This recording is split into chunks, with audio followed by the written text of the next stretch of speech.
आज आपण भरल्या वांग्याची भाजी करणार आहोत। भरल्या वांग्याची भाजी करताना प्रथमतः वांगी चिरून घ्यायची, असे असे चिरून आधी खराब झाले आहेत का ते बघायचे। त्यानंतर पाण्यामध्ये ठेवा म्हणजे वांगी काळी पडत नाही। त्यानंतर व्यवस्थित त्याच्यातलं पाणी काढा, पाणी काढून त्याच्यातले पाणी काढून आणि थोडं तेल घेऊन तेलामध्ये ही वांगी फ्राय करायची आहेत। प्रथमतः तुम्ही तेलामध्ये ही वांगी अतिशय चांगल्या रीतीने पाणी काढून ही वांगी फ्राय करायची आहेत।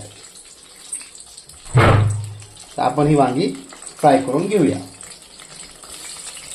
फ्राय करून घेताना आपल्याला थोडं त्याला हलवण्यासाठी आपल्याला हे लागेल,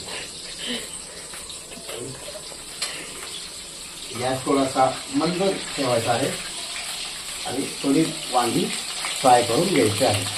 वांगी जी फ्राय करून घेतली ती फ्राय करून आपण एका प्लेटमध्ये काढून घेतलेली आहे।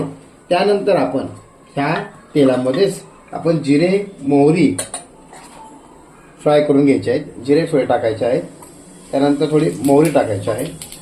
त्यानंतर तुम्हाला थोडासा मसाला त्यात टाकायचा आहे। बारीक कांदा तुम्ही चिरून घेतलेला असतो, तो कांदा चिरून आपण याच्यामध्ये परतून घ्यायचा आहे। कांदा चांगला लाल भडक होईपर्यंत आपल्याला परतून घ्यायचा आहे।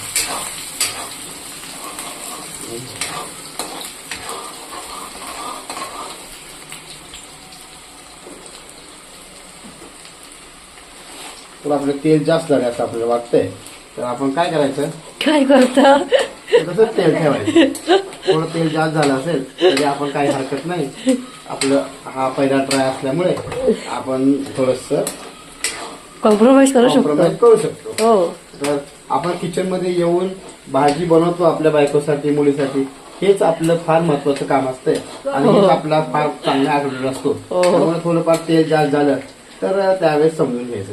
आता हे तेल जे आहे समजून आपण असं काढून ठेवू शकत नाही, कारण त्यामध्ये आपण मोहरी टाकलेली आहे।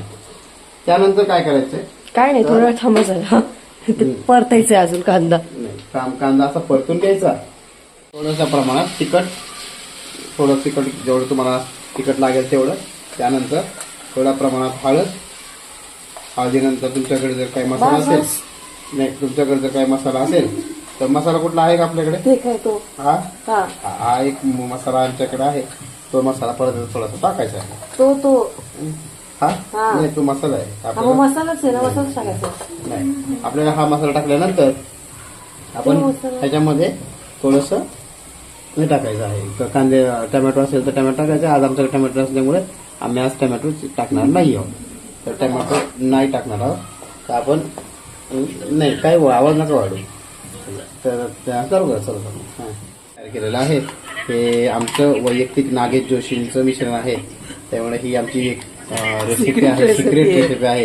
ही आम्ही शेअर नाही करू शकत आहे, परंतु चव मात्र तुम्ही शेअर करू शकता। खायची असेल तर नागेश जोशीच्या घरी यावे, येऊ शकता तुम्ही आणि तो खाऊ शकता। पैसे लागतील फक्त, त्याच्यामध्ये नाही काही पैसे लागत नाही, नागेशच्या घरी सगळं फुकट खायला हो, त्याच्यामध्ये आपण असं फिरवायचं आहे। भाजी खाणार कोण आहे ते मला समजत नाही। मीठ आपण टाकलं का, मीठ नाही नक्की टाकलं नाही, तर मीठ टाकायचं आपलं राहिलेलं आहे। हा माझा आधी नाही आताच मीठ टाकायचं आपल्याला, हे मीठ त्याच्यामध्ये घ्यायचं आहे। त्याच्यामध्ये थोडं मीठ आपण टाकायचं आहे। मीठ किती तर चवीपुरतं मीठ टाकण्याचं आहे, हे चवीपुरतं मीठ आपण टाकलेलं आहे। आणि आपण हे असं करतो। ओके, खूप सुंदर रंग आलेला आहे भाजीला। आता ही भाजी जी आहे त्याच्यामध्ये आपण कोथिंबीर टाकल्यामुळं थोडस हिरवासा रंग त्याला आलेला आहे। तुम्हाला वाटेल की लालसर रंग पाहिजे, पण हिरवा काय येते, तर तो कोथिंबीरमुळे तो रंग येतो आहे। तुम्हाला हवा असेल तुम्ही काश्मीरी लाल मिरची पावडर टाकू शकता, म्हणजे आपण लाल मिरची ऑलरेडी टाकलेली आहे। काश्मीरी लाल मिरची पावडर असल्यामुळे आपण थोडीशी करतो, तिखट होईल, फार तिखट होईल। हे आंबोलीमध्ये जर कोणी केलं तर त्याचा परिणाम हा काय होतो हे तुम्हाला आता बघितलं, सकाळी कळेल तुम्हाला। आता काश्मीरी लाल मिरचीचं आपण थोडंसं प्रमाण जास्त झालेलं आहे, तर हे तिखट होण्याची शक्यता जास्त नाही, तर बघूया काय होते. तर ही भाजी ची रेसिपी ही नागेश जोशी आणि वेदिका जोशी यांनी इन्व्हेंट केलेली नाही यात माझा काही रोल रेसिपी नाही आहे. तर आता पुढे आपण काय करणार आहोत, तर ह्याला थोडंसं आता हे पाणी लागणार आहे आपल्याला, पाणी. देते ना. तर आधी पहिल्यांदा काय करणार आहोत, तर आता ही वांगी याच्यामध्ये टाकायची आहेत आपल्याला. हा आता ही फ्राय करून झालेलं आहे, हे दाखवा त्यांना कसं दिसतंय. छान हा, रंग तर आलेला आहे. ह्याच्यामध्ये आपण हे 4 वांगी जे फ्राय करून घेतलेले आहेत ते आपण यात टाकणार आहोत. ओके. आणि लागेल तेवढं तुम्हाला जे खाणारे लोक किती आहेत, रस्सा पाहिजे आहे का हे बघून तुम्ही पाणी टाकायचं आहे. ओके. तर पाणी आम्ही खूप हुशार आहेत त्याच्यामुळे आम्ही अंदाजच टाकू. त्याच्यामध्ये आपण 1 ग्लास पाणी आपण टाकलेलं आहे. तर हे कसं वाटतं, रस्सा अजून थोडा करायचा का? करा ना. थोडासा रस्सा आपण लागेल आपल्याला. करा. आमच्या घरी भाकरी कुस्करून खाण्यामध्ये रस असणारी जास्त माणसं आहेत, त्यामुळे आपण हे बघा असं छानसं देवघर बघा. आवाज कमी करा थोडासा, आपल्याला दिसलं नाही पाहिजे ना युट्यूब मध्ये आपण करतो असं. हे आता बघा हे आमचं छानसं देवघर आहे. हा नाही तिकडे नका जाऊ, आता इकडे बघा. आता हा रसाचा एक झालेला आहे, आता पाणी झालेलं आहे. तर अशा रीतीने आता आपण वांगी शिजवून घेऊया चांगली आणि मग आम्ही तुम्हाला भेटतो.